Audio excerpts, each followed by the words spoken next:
दिल्ली सरकार आए दिन काम नहीं कर पाने के कुछ न कुछ बहाने ढूंढता है और आए दिन सुप्रीम कोर्ट की डांट सुनता है। हाल ही में सुप्रीम कोर्ट ने दिल्ली सरकार को फटकार लगाई है जब उन्होंने हाथ खड़े कर दिए कि उनके पास रीजनल रैपिड ट्रांजिट सिस्टम के प्रोजेक्ट में लगाने के लिए पैसे नहीं है।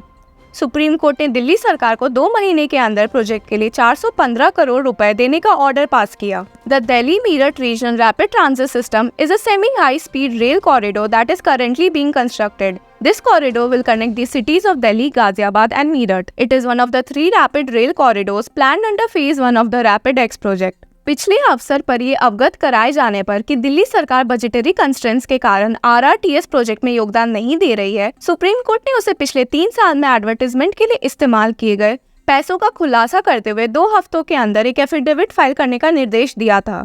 इसके बाद एक एफिडेविट फाइल किया गया और ये पता चला कि खर्च की गई राशि लगभग 1073 करोड़ रुपए है, जिस पर सुप्रीम कोर्ट ने केजरीवाल सरकार को तर्क दिया कि अब तो उन्हें प्रोजेक्ट के लिए पैसे देने ही पड़ेंगे।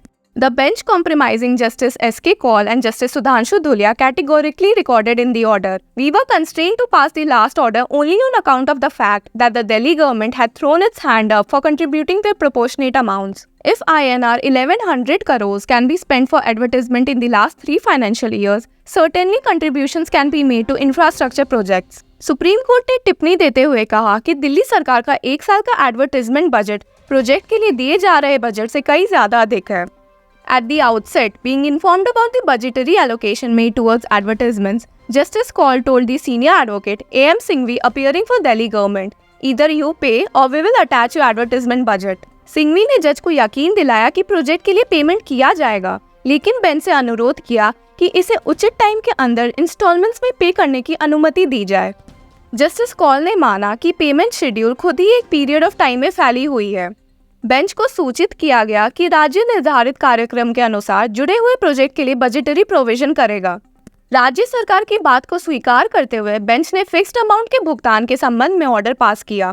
The national capital region transport corporation is executing the project, a joint venture between the centre and the states concerned. Delhi Meerut project पहले से ही शुरू हो चुकी है और केजरीवाल सरकार ने अपने हिस्से का पेमेंट करने के लिए हामी भी भर दी थी। हालांकि दिल्ली सरकार ने पैसों की कमी का हवाला देते हुए पैसे देने से इनकार कर दिया। The funds were needed for construction of the RRTS stretch that will connect the national capital with Rajasthan and Haryana. Supreme court ने पहले दिल्ली सरकार को दिल्ली और मीरठ के बीच बनाए जा रहे RRTS कॉरिडोर में 500 करोड़ रुपए का योगदान देने का निर्देश दिया था। To keep yourself updated with legal news, keep following law chakra.